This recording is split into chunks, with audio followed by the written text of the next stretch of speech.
सूरज उगने से बदलते हैं ये धरा आसमान,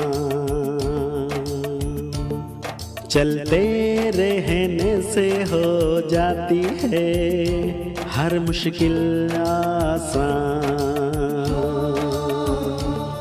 चिंता को छोड़ कर आओ कर ले मन में शुभ चिंतन, हर पल को कर ले सफल सफल कह रही है ये पवन।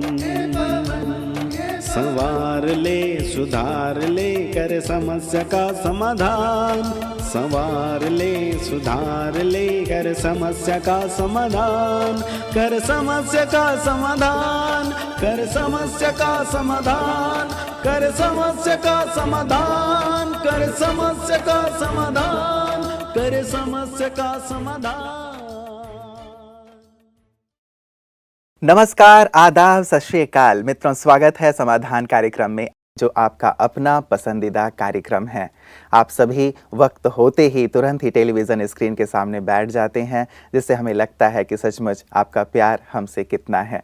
निश्चित रूप से आपका ये प्यार ही है जो हमारे इस कार्यक्रम के लिए संजीवनी बना हुआ है। लगातार आपके प्रश्न हम तक पहुंचते रहते हैं।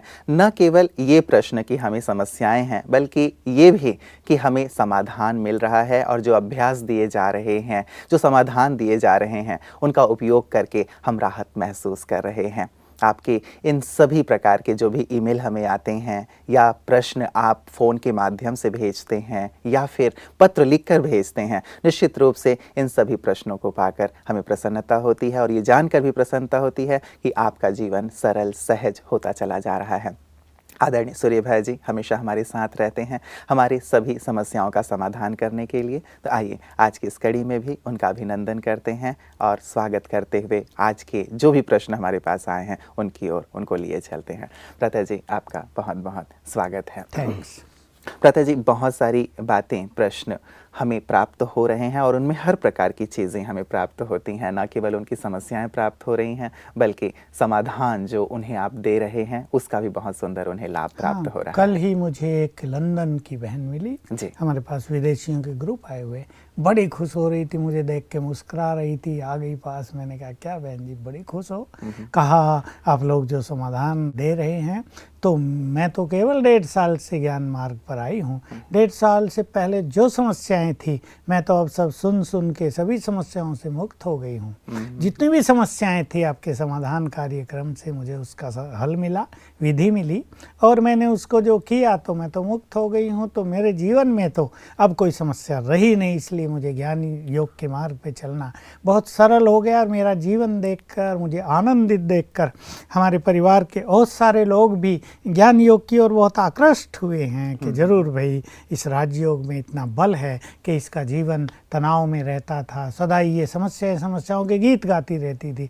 उसने मुझसे ये कर दिया, उसने मेरा ये छीन लिया, वो मुझे ये नहीं दे रहे हैं, वो मुझे बड़ा दुख दे रहे हैं, मुझे सता रहे हैं। कहा अब ये कहती हैं सब हमारे मित्र हैं, सब हमारे हैं, कोई क्वेश्चन मन में नहीं रहा, कोई समस्या नहीं रही। तो मुझे उसकी बात सुन के बहुत खुशी हुई सचमुच कि ये हमारा जो प्रयास है संपूर्ण सफल हो रहा है। कई लोग प्रश्न कर रहे हैं भ्राता जी कि जो पहले से रिकॉर्डिंग हो चुकी हैं, क्या हम उन्हें देख सकते हैं, कैसे वो हमें अवेलेबल होगा? तो अब एक सुंदर चीज़, अब पुनः उसका प्रसारण रात को भी किया जा रहा है, तो हमारे दर्शक रात को भी इसे देख सकते हैं, रात को 10 बजे से। और बहुत अच्छी चीज़ है, क्योंकि जब शुरू हुआ था ये समाधान प्रोग्राम तो बहुतों को पता नहीं था, इसलिए पहले 10-20 एपिसोड सबने नहीं देखे हैं। किसी ने देखे, किसी ने नहीं देखे, और बहुतों के पास ये चैनल भी नहीं था पीस ऑफ माइंड, और बहुतों के घर में इस तरह की व्यवस्था नहीं थी। लेकिन जैसे जैसे प्रोग्राम प्रसिद्ध होते गए तो लोग इसके प्रति रुचि लेने लगे, और ये बहुत अच्छी बात है कि अब ये रात को 10 बजे भी आएगा। ये हमारे पास जो मेल आया है, इसमें ये कहती हैं हमारी बहन की ओम शांति सर, आपका समाधान प्रोग्राम मुझे बहुत अच्छा लगता है, और सबकी प्रॉब्लम्स के सॉल्यूशन भी बहुत अच्छे मिलते हैं। सर, मेरा नाम अश्वनी गायकवाड़ है, और मैं नागपुर से लिख रही हूँ। मेरी प्रॉब्लम का भी समाधान आप दें। मेरी प्रॉब्लम ये है कि मैं IAS ऑफिसर बनना चाहती हूँ। ग्रेजुएशन के एक सब्जेक्ट 6 अटेम्प्ट करने के बाद भी मैं उसे क्लियर नहीं कर पाई हूँ और बहुत ज़्यादा इसके कारण मुझे डीमोटिवेटेड मैं हुई हूँ। बहुत बड़े बड़े सपने हैं, एम्बिशन मेरे बहुत बड़े हैं, लेकिन मैं उसे क्लियर नहीं कर पा रही हूँ। और आप जानते हैं कि यूपीएससी सबसे बड़ी और टफ़ एग्ज़ाम होती है। हर पल इसके लिए बहुत सारे लोग प्रयास करते रहते हैं, तो मैं भी इसके लिए प्रयासरत हूँ। उनकी उमंग गायकवाड़ की तो बहुत अच्छी है। तो एक व्यक्ति को बहुत इंटेलिजेंट होना चाहिए, उसकी मेमोरी बहुत शार्प होनी चाहिए और बहुत कॉन्फिडेंट होना चाहिए उसको। फिर भी हम इनकी उमंग को अप्रिशिएट करते हैं कि भले इनका क्लियर नहीं हो रहा है ग्रेजुएशन, फिर भी इनको आईएएस बनने की बहुत लगन है। वैसे तो मनुष्य को अपना लक्ष्य अपनी योग्यताओं के अनुसार ही निर्धारण करना चाहिए। कहा जाता है ना कि लक्ष्य बहुत ऊंचा होना चाहिए अपने जीवन का, तो इनको देख करके भी ऐसा लग रहा है कि लक्ष्य इन्होंने सचमुच बहुत ऊंचा रखा है और होना भी चाहिए। लेकिन कभी कभी अगर हमारी क्षमताएं वैसी नहीं हैं तो बाद में निराशा बहुत आती है। खैर, मैं वो अलग बात है, लेकिन इनकी जो बात है कि इनको ग्रेजुएशन भी क्लियर करना और यूपीएससी का जो एग्ज़ाम है उसको भी क्लियर करना बहुत अच्छी बात है और इनकी उमंग भी बहुत अच्छी है। थोड़ी मेहनत करें, थोड़ा राजयोग का मेडिटेशन या आधा घंटा सवेरे और आधा घंटा शाम अवश्य करें। इससे इनकी बुद्धि का विकास होगा, उसकी मेमोरी पावर बढ़ेगी। और जो एक इनका सब्जेक्ट क्लियर नहीं हो रहा है, पहले मैं उसके बारे में इन्हें कुछ कहना चाहूँगा। देखिए, बहुत स्टूडेंट के साथ ऐसा होता है कि वो मैथमेटिक्स में बहुत होशियार हैं तो इंग्लिश में वीक हैं। कुछ स्टूडेंट ऐसे होते हैं फिजिक्स केमिस्ट्री उनकी बहुत अच्छी है लेकिन मैथमेटिक्स बिल्कुल जीरो है, उसमें पास होना भी उनके लिए मुश्किल हो रहा है। तो ऐसा सब्जेक्ट जिसमें वो अपने को वीक फील करते हैं, सबकॉन्शियस माइंड के लेवल पर इसको वो ट्रीट करेंगे, डील करेंगे। तो रोज़ सवेरे उठते ही 7 बार एक संकल्प करेंगी, मैं मास्टर सर्वशक्तिवान हूँ और मैं इस सब्जेक्ट में बहुत निपुण हूँ, बहुत एक्सपर्ट हूँ, बहुत होशियार हूँ, जिसमें वो कमज़ोर है। ये जो बार बार वो गीत गा रही है सबकॉन्शियस माइंड में, अंदर अंदर मेरा ये सब्जेक्ट बहुत वीक है, मैं इसमें बहुत वीक हूँ। मान लो इंग्लिश, मेरी इंग्लिश बहुत वीक है, मेरी इंग्लिश बहुत वीक है, तो सबकॉन्शियस माइंड इसे स्वीकार कर रहा है और वो वीकनेस बढ़ती जाएगी। तो ये इसकी एक पॉजिटिव अप्रोच है। उससे पहले ये संकल्प, मैं मास्टर सर्वशक्तिवान हूँ और इस सब्जेक्ट में मैं बिल्कुल निपुण हूँ, बहुत होशियार हूँ, ये संकल्प रोज़ 7 बार करेंगे और 21 दिन तक तो अवश्य करना। ये 1 मिनट का काम है। इससे ब्रेन की वो शक्तियाँ एक्टिवेट हो जाएंगी जो उस सब्जेक्ट के लिए बहुत ज़रूरी हैं और उसमें इनको बहुत अच्छा अनुभव होने लगेगा, सहजता अनुभव होने लगी। और कुछ बातें जो ये अंडरस्टैंड नहीं कर रही, इसमें क्या होता है कि बच्चे उन चीज़ों को रटते हैं फिर और कहीं कहीं मेमोरी पावर उनको रिजेक्ट करती रहती है तो वो अंदर जाती नहीं है। ऐसा करने से इनकी अंडरस्टैंडिंग पावर बढ़ेगी, यानी उस चीज़ को वो ग्रहण करेंगी, रटेंगी नहीं। और एक बार कोई चीज़ समझ में आ जाती है फिर उसको याद करना बहुत सहज हो जाता है। एक तो ये करें और इसके अलावा फिर कुछ समय ये अभ्यास करेंगी, उसी टाइम कर ले मॉर्निंग में, मैं मास्टर सर्वशक्तिवान हूँ, सफलता मेरा जन्मसिद्ध अधिकार है। तो इससे कॉन्फिडेंस आएगा कि ये सब्जेक्ट अब मेरा क्लियर होने जा रहा है। अच्छा, यूपीएससी की बात है, उसकी तैयारी बहुत अच्छी रखें। और जैसा हम अपने विद्यार्थियों को एक बहुत अच्छी चीज़ सिखाते रहते हैं, बुद्धि हमारी शक्ति है। देखिए, आत्मा में मन और बुद्धि 2 शक्तियां हैं। मन में शक्ति रहती है और बुद्धि में विवेक, विजडम, ज्ञान। तो दोनों की हमें ज़रूरत होती है। एग्ज़ाम देने कोई बच्चा जा रहा है और उसके पास बुद्धि बहुत अच्छी है लेकिन मन कमज़ोर है, वो घबरा गया तो उसकी बुद्धि काम नहीं करेगी, वो कुछ का कुछ लिखेगा या भूल जाएगा सब कुछ। इसलिए मन का शक्तिशाली होना और बुद्धि का बहुत अच्छा होना दोनों सफलता के लिए परम आवश्यक है। तो मन की शक्ति को बढ़ाने के लिए ध्यान रखना है कि मन व्यर्थ की बातों में इनका न जाए। बहुत करके जो कन्याएं होती हैं कभी कभी सेंसिटिव बहुत होती हैं, किसी ने कुछ कह दिया, माँ ने कुछ कह दिया, फादर ने कुछ कह दिया, मान लो यही कह दिया चली है कलेक्टर बनने, ग्रेजुएशन क्लियर हो नहीं रही और सारा दिन सोच रही है। अब वही सोच चल रहा है, विजन वो आ रहा, पापा ने ऐसे कहा आज। तो इसी से मुक्त हों, अपने को इतना सेंसिटिव न रखें कि हर बात आपके मन को विचलित कर जाए, हर बात आपके मन को एक नई दिशा देकर चली जाए और आपका बौद्धिक विकास रुक जाए। तो मन को स्ट्रॉन्ग बनाना है इनको।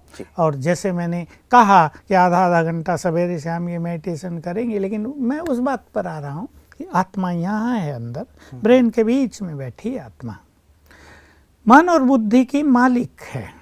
तो एक बहुत अच्छा थॉट रोज सवेरे देना है, जब अपनी स्टडी प्रारंभ करें तब देना है, या कोचिंग के लिए जाएं वहाँ पर देना है।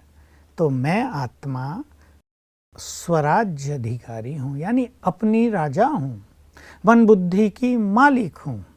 तो अपने मन को जस्ट एक विचार देंगे, हे मेरे मन तुम शांत रहना।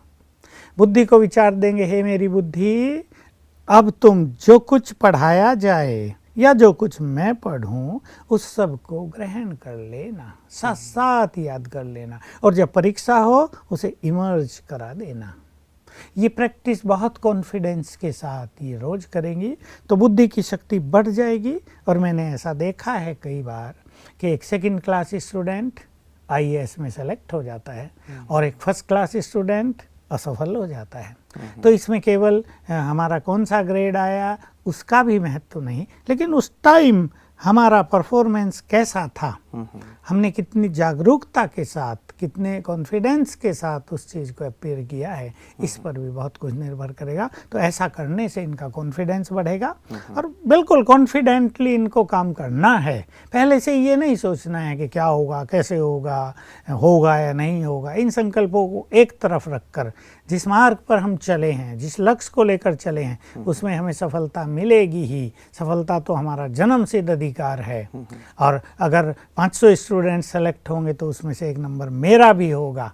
ऐसी बहुत अच्छी विल पावर रखेंगी तो निश्चित रूप से सफलता इनके चरणों में आ जाएगी। बिल्कुल। चलिए, हमारी बहुत सारी शुभकामनाएं हैं अश्वनी गायकवाड़ जी को कि अपना ग्रेजुएशन भी क्लियर करें और साथ ही IAS ऑफिसर भी बने, और साथ ही साथ देश की जैसी सेवा इन्होंने करने की सोची हुई है, समाज की सेवा करने की सोची हुई है, वैसी सेवा आगे चल कर के करें। भ्राता जी, एक ऐसा ही प्रश्न हमारे पास आया हुआ था फ़ोन कॉल के माध्यम से, आसाम से वो था कि वहाँ टेट के एग्ज़ाम के लिए एक टीचर बैठ रहे हैं, तो उनके पास भी बहुत ही कम वक्त है और बहुत वैसे टैलेंटेड हैं, लेकिन मन में एक थोड़ा सा हलचल की स्थिति है कि बहुत सारे लोग इस एग्ज़ाम के लिए बैठ रहे हैं, तो मेरा क्लियर हो पाएगा या नहीं हो पाएगा, उस प्रकार की शायद संपूर्ण तैयारी भी नहीं है। तो 1 मास के समय में वो किस प्रकार की तैयारी करें, क्या मानसिक स्थिति रखें कि सहज रूप से वो अपने इस एग्ज़ाम को क्लियर करें? देखिए, तैयारी तो इन्हें पूरी करनी पड़ेगी। ऐसा तो नहीं होगा कि बिना तैयारी के स्पिरिचुअल पावर्स से इनको सफलता मिल जाएगी। जी। इन्हें अपने कोर्स पूरे कंप्लीट करने चाहिए, लेकिन साथ साथ इतना ही कि अपने मन को हैप्पी एंड पीसफुल रखना पड़ेगा। मन को विचलित ना करें। देखो, मैं एक छोटी सी सिद्धांत की बात कहूँ, 1 मास इनके लिए अभी बाकी है, लेकिन 1 मास में यदि ये चिंतित रहते हैं, यदि ये तनाव में रहते हैं, यदि ये इन विचारों में रहते हैं, क्या होगा, पता नहीं होगा या नहीं होगा, ऐसा ना हो जाए, वैसा ना हो जाए, लोग मुझ पे हंसेंगे कि देखा बार बार असफल हो रहा है। यानी जो 1 मास का टाइम इन्हें मिल रहा है वो 30 दिन इनके 15 दिन के जैसे हो गए। इसलिए इनके 30 दिन 60 दिन के जैसे हो जाएं। इसका तरीका है माइंड को पीसफुली और बहुत हैप्पीली ये आगे बढ़ाएं। इससे थोड़े समय में ज़्यादा ये ग्रहण करेंगे, तो पढ़ेंगे एक बार और सब कुछ स्मरण हो जाएगा। इसका ये बहुत अच्छा अभ्यास करें। इसलिए अशांति, निराशा, टेंशन और अविश्वास, इसकी कोई जरूरत नहीं। मतलब सारी नेगेटिव फीलिंग्स को एक तरफ 1 मास है ना, संकल्प करें 1 मास में हम सब कुछ कर लेंगे जी। अगर हर विद्यार्थी, हर कैंडिडेट यही सोचने लगे कि क्या होगा, सभी निराशा से भरपूर हो जाएं तो मुश्किल हो जाएगी ना। लेकिन बहुत सारे कैंडिडेट ऐसे होते हैं जो बिल्कुल आशाओं से भरपूर रहते हैं, उमंग उत्साह से बिल्कुल भरपूर रहते हैं, उनके सफलता मिलती है। तो ये सोच कर के कम टाइम है, कम टाइम है, कम टाइम है, टाइम को और कम ना करें, बहुत टाइम है, हम सब कुछ कर लेंगे। मतलब लक्ष्य पे फोकस्ड रहें और सभी नकारात्मक वृत्तियों को एक तरफ रख के अच्छी तरह से मेहनत करें विश्वास के साथ, तो निश्चित रूप से सफलता इन्हें प्राप्त होगी। भ्राता जी, हमारे पास एक जो फ़ोन कॉल आया था उसमें से एक प्रश्न था कि ये शिखा जी मुंबई से लिखती हैं कि इनकी 25 वर्ष की जो बेटी है, जो टीचर उन्हें ट्यूशन पढ़ाता था, अब उन्हीं से उनका लगाव हो गया है। उनकी उम्र लगभग 40 वर्ष की है उनके टीचर की, अब ये उनसे ही विवाह करना चाहती हैं। तो परिवार में एक ऐसा माहौल हो गया है कि कैसे हम उसे समझाएं कि नहीं, उनकी उम्र बहुत ज़्यादा है और भी कई इश्यूज़ हो सकते हैं। तो फ़ोन कॉल के माध्यम से वो चाह रही थी कि इसका कोई समाधान प्राप्त हो कि कैसे हम अपनी बिटिया को समझाएं, एक समझ दें, क्योंकि आजकल ये बहुत ज़्यादा हो रहा है भ्राता जी समाज में कि उम्र नहीं देखते, जाति पाति नहीं देखते, बहुत सारी चीज़ें नहीं देखते, और शायद बहुत सारी चीज़ों को देखने की आवश्यकता आगे भविष्य सुंदर हो उसके लिए ज़रूरी होता है। क्या करें? आजकल प्यार ऐसा हो गया है कि प्यार है तो प्यार है, प्यार में डेडिकेट कर देना है अपने को, चाहे वो बूढ़ा हो ये छोटे हो, इसका कोई महत्व नहीं। लेकिन एक समझदार युवक को अपने माँ बाप का भी ध्यान रखना चाहिए। एक सामाजिक, भले ही बंधन वो इसको फील ना करें, लेकिन एक सामाजिक मर्यादाएं हैं। कल लोग क्या कहेंगे, और मान लो वो शादी सफल नहीं होती है, जैसा कि बहुत सारे केसेज में होते हैं, तो इनका भविष्य कैसा होगा? एक पूरा परिवार, कम से कम 10-15 लोग उससे बुरी तरह से प्रभावित हो जाएंगे, अनेकों का जीवन अशांत होगा। और जब ये ऐसा कार्य करेगी तो सबकी मर्जी के विपरीत करेगी, तो सबकी ब्लेसिंग्स भी इनके साथ नहीं होंगी। और देखिए, बड़ों की ब्लेसिंग्स हर मनुष्य के भविष्य को उज्जवल बनाने के लिए बहुत महत्वपूर्ण भूमिका निभाती है। युवक इस बात को शायद नहीं जानते, वो केवल प्यार प्यार देखते हैं। और ये केस तो ऐसा है, देखिए 2-4 साल का अंतर ही ठीक रहता है। एक व्यक्ति बहुत बुजुर्ग हो गया, कल उसके शरीर की स्थिति कैसी रहेगी, कल उसको बीमारी लग सकती है, वो उस तरह की पालना नहीं दे पाए। इन सब बातों को माँ बाप और बड़े बुजुर्ग लोग बहुत अच्छी तरह समझते हैं।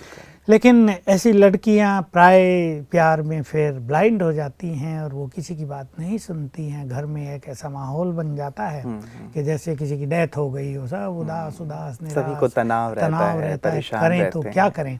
तो स्पिरिचुअल लेवल पे इस समस्या को समाधान किया जाएगा। और उसका तरीका जो हम अपने दर्शकों को कई बार बता चुके हैं, सवेरे एक टाइम फिक्स करें, जैसे 5 बजे, और सवेरे थोड़ा सा आधा पौना घंटा मेडिटेशन करने के बाद 5 बजे इस आत्मा को बहुत अच्छे वाइब्रेशंस देने हैं।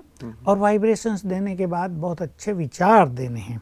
जैसे पहले 10 मिनट इसको राजयोग के बहुत अच्छे वाइब्रेशंस देंगे, और उसका तरीका होगा, राजयोग करने के बाद, मैं विश्व कल्याणकारी हूँ, मास्टर सर्वशक्तिमान हूँ, मुझसे यानी आत्मा से गुड वाइब्रेशंस निकलकर उस आत्मा को जा रहे हैं। भले वो सोई हो तो और भी अच्छा। तो 5-7 मिनट ऐसे अच्छे वाइब्रेशंस उसको देंगे, जैसे बस जा रहे हैं, हम बहुत कल्याणकारी हैं, हमारे मन में इस लड़की के लिए बहुत अच्छी शुभ भावनाएं हैं, इसका जीवन बहुत सुंदर हो, इसको सद्बुद्धि प्राप्त हो, इसका भविष्य बहुत सुखद हो, सुनहरा हो।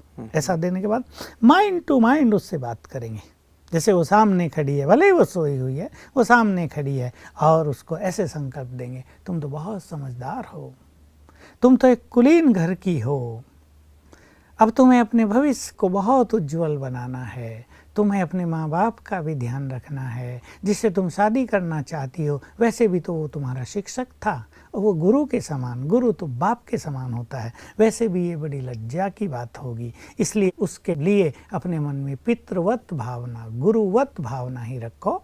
बहुत अच्छे लड़के तुम्हारी शादी के लिए हम तैयार करेंगे, एक अच्छे घर को चुनेंगे, जिससे तुम्हारा भविष्य बहुत उज्जवल हो, तुम तो बहुत समझदार हो, तुम तो भगवान की बच्ची हो, अब हमारा ये निर्णय, अपने माँ बाप का निर्णय स्वीकार कर लेना। ऐसे विचार देंगे, रोज देंगे, तो देखेंगे 7 दिन में उसके विचार निश्चित रूप से बदल जाएंगे। लेकिन जरूरत इसमें वही है जी, बहुत आत्मविश्वास, ये कॉन्फिडेंस कि जो कुछ हम उसे संकल्प दे रहे हैं, वही संकल्प उठने के बाद उसके मन में भी होंगे, सबकॉन्शियस माइंड ने ग्रहण कर लेगा, और जब वो आँख खोलेगी तो विचार बदले हुए होंगे कि नहीं, मैं ठीक नहीं कर रही हूँ, वो व्यक्ति बहुत बड़ा है, उसको मैंने सर कहा है आज तक, उसको अपना शिक्षक समझा, गुरु समझा, ये तो मेरे लिए बिल्कुल अच्छी बात नहीं होगी, मुझे देखकर अगर सब ऐसा करने लगें तो कैसे समाज की व्यवस्था अच्छी रहेगी। विचार बदलते बदलते 7 दिन में बहुत बदल जाएगा। बिल्कुल, और इस प्रकार से जैसे एक प्रकार की जो समस्या घर में आई है वो भी दूर हो जाएगी। तो ये अभ्यास भ्राता जी घर में उनके माता पिता वो कर सकते हैं? माँ करेगी तो बहुत इफेक्ट होगा, क्योंकि बच्चे माँ से बहुत गहराई से जुड़े होते हैं। माँ के वाइब्रेशंस बच्चे तुरंत ग्रहण कर लेते हैं, और माँ के प्रति कहीं ना कहीं बहुत ज़्यादा प्यार भी छुपा होता है बच्चों के मन में, तो माँ का प्रभाव बहुत गहराई तक काम करेगा। बिल्कुल भ्राता जी, योग के अभ्यास, इस स्पिरिचुअल प्रैक्टिस के अलावा भी क्या कुछ किया जा सकता है बाहरी स्तर पर? देखिए, ये है कि और बहुत सारे लोग भी जो इनके पहचान वाले हों, एक ग्रुप बनाकर 1 घंटा रोज राजयोग मेडिटेशन करें, 21 दिन तक करें और सब एक संकल्प रखें, इस आत्मा को सद्बुद्धि प्राप्त हो, ये श्रेष्ठ मार्ग पर आ जाए, ये अपने माता पिता की आज्ञाकारी संतान बन जाए। बस ये संकल्प लेकर मेडिटेशन करेंगे तो 5-7 लोग भी करेंगे, अकेला करे वो भी बहुत होता है, लेकिन अगर एक छोटा सा ग्रुप बना दिया जाए तो बहुत पावरफुल वाइब्रेशंस उसको जाएंगे जो उसकी मेंटालिटी को चेंज कर देंगे। बिल्कुल बिल्कुल। चलिए, हमारी शुभकामनाएं भ्राता जी की जल्दी से ऐसा हो ताकि परिवार में एक प्रकार का जो तनाव का माहौल होता है इन बातों से वो समाप्त हो जाए। भ्राता जी, हमारे पास जो अगला मेल आया है ये हैदराबाद से आया है और रेणुका जी लिख रही हैं। ये कहती हैं कि मैं रेणुका हूँ, हैदराबाद से हूँ, एक सॉफ्टवेयर इंजीनियर से 3 वर्ष पहले मेरी शादी हुई, 2 साल का मेरा एक बच्चा है। लेकिन मेरे जो पति हैं वो बहुत ही ज़्यादा इंसल्टिंग नेचर के हैं, बिहेव करते हैं बहुत रूडली मेरे साथ, और इसका कारण मैं नहीं समझ पा रही हूँ। और इनके इस व्यवहार के कारण मैं पिछले कुछ समय से अपने माता पिता के यहाँ आ गई हूँ, लेकिन अब माता पिता ये कहने लगे हैं कि नहीं, तुम्हें तो वापस अपने पति के पास जाना है। मैं समझ नहीं पा रही हूँ कि मैं क्या करूँ। उनका बहुत बुरा व्यवहार उधर, और इधर माता पिता का सपोर्ट नहीं है। इधर रहूँ या उधर जाऊं, मेरी समझ में नहीं आ रहा है, कृपया कुछ समाधान बताएं। ये भी अपनी जगह ठीक है, कोई भी व्यक्ति हर समय तो अपमान सह नहीं सकता है जी। पति पत्नी का एक ऐसा मधुर नाता है, प्यार भरा नाता है कि उसमें एक अगर रफ व्यवहार करने लगे तो दूसरे के दिल पर बहुत बुरी गहरी चोट पहुंचती है। उधर माँ बाप भी इनके ठीक हैं, भाई वो कन्या को, लड़की को कहाँ तक संभालेंगे, लड़की को तो अपने घर में ही रहना है, वहीं उसकी शोभा है। दोनों अपनी अपनी जगह ठीक है, लेकिन इसको अपनी शक्तियों के द्वारा अपने पति को बदलना है और अपने को बहुत स्ट्रॉन्ग बनाना है। पहली चीज़ जो इनको स्वयं में परिवर्तन लानी है कि ये बहुत सेंसिटिव न बने। कभी कभी क्या होता है, मनुष्य ऐसा नाजुक हो जाता है या वो इतना ज़्यादा एक्सपेक्ट करने लगता है कि दूसरे की हर बात उसे इंसल्ट सी फील होती है। दूसरे व्यक्ति के मनोभाव ऐसे नहीं होते, ना वो कोई ऐसे शब्द बोलते, लेकिन मनुष्य को लगता है ये हर बात में मेरी काट करते हैं, हर बात में मेरा अपमान कर देते हैं, मेरी तो कुछ सुनते ही नहीं है। तो पहली चीज़ है अपने को बहुत स्ट्रॉन्ग बनाएं, और स्ट्रॉन्ग बनाने का तरीका है स्वमान का अभ्यास। देखिए, बहुत अच्छा स्पिरिचुअल सिद्धांत है, शिव बाबा ने स्वयं हमें बताया है कि जो आत्माएं स्वमान में रहती हैं, सम्मान उनके पीछे परछाई की तरह आता है। दूसरा भी ऐसा ही सुंदर महावाक्य है, स्वमान को दूसरा शब्द दिया, जो आत्माएं श्रेष्ठ पोजीशन में रहती हैं उनका कहीं भी अपोजिशन नहीं होता। दोनों इनसे जुड़े हुए हैं। तो अगर ये अपने श्रेष्ठ स्वमान का अभ्यास करें, मैं एक महान आत्मा हूँ, मैं भगवान की संतान हूँ, और साथ साथ ये भी जो इनका पति है उसके लिए अपनी फीलिंग्स को चेंज करें। इनके मन में आ गया वो मेरा अपमान करता है, वो बिल्कुल अच्छा नहीं है, मुझे गिराना चाहता है, इनके मन में भी शायद घृणा की भावना आ गई। अब इसको चेंज करे कि वो बहुत अच्छी आत्मा है और वो मेरा गुड फ्रेंड है। बहुत अच्छा ये फीलिंग रोज सवेरे उठकर 7 बार अवश्य करे, मैं मास्टर सर्वशक्तिवान हूँ और वो आत्मा मेरा गुड फ्रेंड है। और अपने मन में जो निगेटिविटी आ गई है उसको इन्हें ठीक करना है, क्योंकि कई बार अपनी निगेटिविटी दूसरे से टकराकर डबल होकर हमारे अपने पास आ जाती है और वो हमें अशांत करती है। हमें लगता है कि दूसरा व्यक्ति तो बहुत खराब है, परंतु हमारे मन के अपने ही विचार हमें परेशान करने लगते हैं। इस तरह यदि ये करेंगी और स्वमान का अभ्यास सारा दिन करेंगी तो पति की ओर से कॉल आ जाएगा कि आओ हम दोनों बहुत प्यार से रहेंगे। ये तो बहुत अच्छी बात होगी भ्राता जी। क्या ये भी अभ्यास भ्राता जी कुछ विशेष समय पे करें या सारे दिन ही कुछ योग का विशेष अभ्यास करना चाहिए? देखिए, जो स्वमान और योग का अभ्यास है वो सारा दिन ही कर सकते हैं, लेकिन सवेरे की जो मैंने बात कही वो मैं मास्टर सर्वशक्तिवान हूँ और ये आत्मा मेरी गुड फ्रेंड है 7 बार, ये उठते ही करना चाहिए, क्योंकि उठते ही हमारा सबकॉन्शियस माइंड फुल्ली एक्टिव रहता है।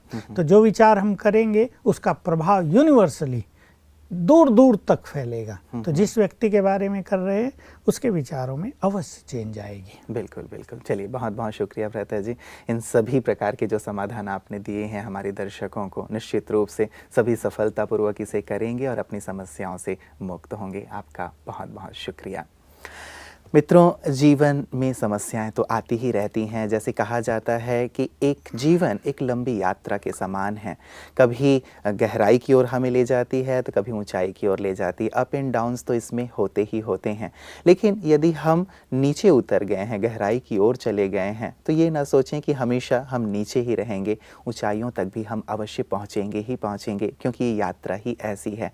बस आवश्यकता है अपने मन की स्थिति को बहुत ज़्यादा संतुलित रखने की। जब कभी विपत्तियां या परेशानियां आ जाएं तो हम उससे कुछ सीख करके आगे बढ़ना सीखें, क्योंकि हमेशा हर चीज़ हमें कुछ ना कुछ सिखाती है। रात के बाद एक सुनहरा सवेरा अवश्य आता है। इसलिए मन में धीरज बनाए रखें, शांति बनाए रखें, अपने ऊपर विश्वास बनाए रखें और साथ ही उस परम सत्ता पर भी विश्वास बनाए रखें। राजयोग का सुंदर अभ्यास करते रहें तो निश्चित रूप से आपके जीवन की सभी समस्याएं दूर होती चली जाएंगी और जीवन खुशहाली से परिपूर्ण होता जाएगा। समाधान परिवार की तरफ से हमारी ढेर सारी शुभकामनाएं कि आप हमेशा आनंदित रहें, प्रसन्न रहें, मुस्कुराते रहें। नमस्कार।